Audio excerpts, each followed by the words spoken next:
पिछले एपिसोड में आपने देखा कि ऐश एम्बरवुड टाउन में आ जाता है, जहां पर एक ट्रेनर उसको चार्जार्ड वैली के बारे में बताता है। वहां पर काफी सारे स्ट्रॉन्ग चार्जार्ड ट्रेनर्स आते थे और एक दूसरे से कम्पीट करते थे ये जानने के लिए कि किसका चार्जार्ड सबसे ज्यादा स्ट्रॉन्ग है। ये ऐश के चार्जार्ड के लिए सबसे अच्छा मौका था, क्योंकि ऐश के पास भी एक चार्जार्ड था और वो पोकेमॉन वर्ल्ड का सबसे ज्यादा स्ट्रॉन्ग चार्जार्ड बनना चाहता था। इसके बाद ऐश एंटर करता है, जहाँ पर उसको 4 टास्क दिए जाते हैं। वो उन टास्क को कम्प्लीट करके चार्जार्ड वैली के अंदर आ जाता है। अब आगे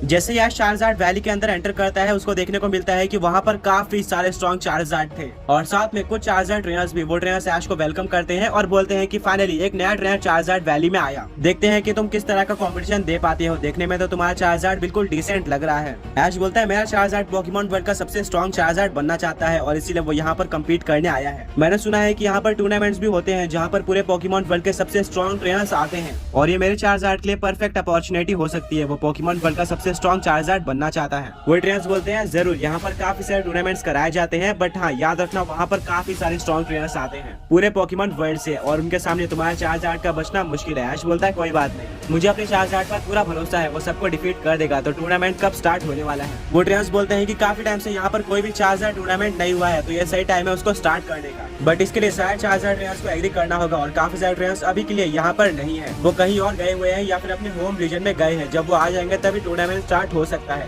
ऐश बोलता है ठीक है, बट क्या तुम लोग बता सकते हो कि यहाँ पर कौन कौन से ट्रेनर्स है? वो ट्रेनर्स बोलते हैं कि यह तो एक मिस्ट्री है, तुम्हें टूर्नामेंट स्टार्ट होने के बाद ही पता चलने वाला है कि कौन से ट्रेनर्स तुमसे बैटल करने वाले हैं या फिर किसने इसमें पार्टिसिपेट किया है। तब तक के लिए तुम ट्रेनिंग कर सकते हो। ऐश बोलता है ठीक है और वो सारे चार्जार्ड ट्रेनर्स के साथ ट्रेनिंग करना स्टार्ट कर देता है। वहाँ पर काफी सारे स्ट्रॉन्ग वाइल्ड चार्जार्ड भी थे, जो कि इन चार्जार्ड के साथ रहकर ही स्ट्रॉन्ग हो गए थे। ऐश का चार्जार्ड उनसे बैटल भी करता है और कुछ चार्जार्ड को डिफीट कर देता है, जिससे बाकी सारे ट्रेनर्स इंप्रेस हो जाते हैं। उनको बिलीव हो जाता है कि ऐश का चार्जार्ड स्ट्रॉन्ग है, बट वो बोलते हैं कि इस टूर्नामेंट को जीतने के लिए तुम्हारे पास और भी ज्यादा स्ट्रॉन्ग चार्जार्ड होना चाहिए। अगले दिन सारे ट्रेनर्स ऐश को बोलते हैं कि सभी ट्रेनर्स ने उस टूर्नामेंट के लिए एग्री कर लिया है और वो यहाँ पर आ रहे हैं, तुम भी रेडी हो जाओ, ये काफी बड़ा चैलेंज होने वाला है। ऐश बोलता है कि मैं पूरी तरह से रेडी हूँ। कुछ टाइम बाद सारे ट्रेनर्स वहाँ पे आ जाते हैं और एक दूसरे के साथ डिस्कशन करते हैं। डिस्कशन करने के बाद वे ऐश के पास आते हैं और बोलते हैं कि हम सबने डिसाइड किया है कि ऑलरेडी हम सबको पता है कि सबसे स्ट्रॉन्ग चार्जार्ड ट्रेनर कौन है, जो कि हमने ऑलरेडी एक टूर्नामेंट में फाइंड आउट कर लिया था, जो कि पिछले साल हुआ था। इसलिए हम दोबारा टूर्नामेंट नहीं करने वाले। स्टिल हम तुम्हें एक मौका देंगे प्रूव करने का कि तुम सबसे स्ट्रॉन्ग चार्जार्ड ट्रेनर हो, जहाँ पर तुम्हें 8 स्ट्रॉन्ग चार्जार्ड ट्रेनर्स को डिफीट करना होगा। एंड अगर तुम इन सभी ट्रेनर्स को डिफीट कर लेते हो तो हम मान जाएंगे कि तुम सबसे स्ट्रॉन्ग चार्जार्ड ट्रेनर हो एंड तुम्हारा चार्जार्ड भी सबसे स्ट्रॉन्ग है। वेल, अगर तुम इनमें से 5 ट्रेनर्स को डिफीट कर पाते हो तो तुम्हारा चार्जार्ड टॉप 4 में रहेगा। अगर तुम 6 ट्रेनर्स को डिफीट कर लेते हो देन तुम्हारा चार्जार्ड टॉप 3 में रहेगा एंड सो ऑन।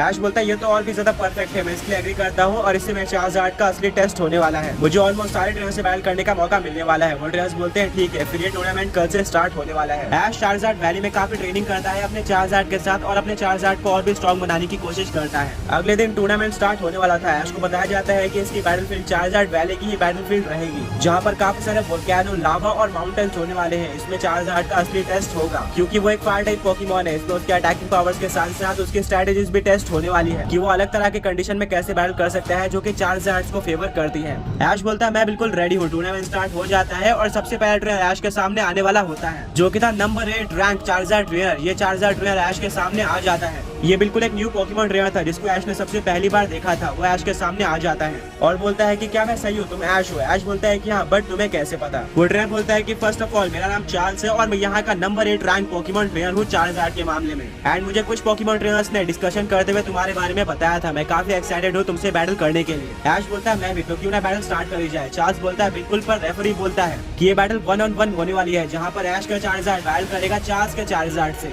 इस बैटल में कोई भी फेनोमेना का यूज करना अलाउड नहीं है। ये बैटल इसी चार्जार्ड वैली के अंदर होने वाली है। जो भी चार्जार्ड वैली के बाहर जाने की कोशिश करता है उसको ऑटोमेटिकली डिस्क्वालीफाई कर दिया जाएगा और वो ये बैटल हार जाएगा। उसको इन्हीं कंडीशन में बैटल करनी है। बाकी इस बैटल में किसी भी मूव का यूज किया जा सकता है। अब बैटल स्टार्ट की जाए। बैटल स्टार्ट होती है। ऐश और चार्ल्स दोनों ही अपने अपने चार्जार्ड को बाहर निकालते हैं। चार्ल्स का चार्जार्ड भी नॉर्मल लग रहा था। ऐश और चार्ल्स दोनों ही अपने चार्जार्ड को फ्लेम थ्रोअर अटैक करने बोलते हैं। दोनों ही अटैक टकरा जाते हैं, बट यहाँ पर ऐश के चार्जार्ड का फ्लेम थ्रोअर थोड़ा ज्यादा पावरफुल होता है, जो कि चार्ल्स के चार्जार्ड के ऊपर लग जाता है। चार्ल्स बोलता है इंप्रेसिव, मैं इस फ्लेम थ्रोअर को सामने वाले चार्जार्ड की पावर लेवल चेक करने के लिए यूज करता हूँ और मुझे लग रहा है कि तुम्हारा चार्जर्ड मुझे काफी अच्छी टक्कर देने वाला है। देखते हैं कि ये मुझे डिफीट कर पाता है या फिर नहीं। अब चार्ल्स अपने चार्जर्ड को फायर ब्लास्ट अटैक यूज करने बोलता है। वहीं पर ऐश का चार्जर्ड इस अटैक को डॉज कर लेता है, जिसके बाद वो यूज करता है ड्रैगन टेल अटैक का। यह अटैक चार्ल्स के चार्जर्ड के ऊपर लग जाता है और वो जमीन पे गिरता है। चार्ल्स बोलता है चार्जर्ड जल्दी से उठ जाओ, बट तभी ऐश का चार्जर्ड रिंग अटैक का यूज कर देता है, जिससे चार्ल्स के चार्जर्ड को डैमेज पड़ता है। यानी कि ऐश का चार्जर्ड इस बैटल को स्टार्टिंग में डोमिनेट कर रहा था। ब्रॉक बोलता है कि चार्ल्स का चार्जर्ड उतना स्ट्रॉन्ग नहीं लग रहा है। इसके बाद चार्ल्स का चार्जर्ड यूज करता है ड्रैगन पल्स अटैक का,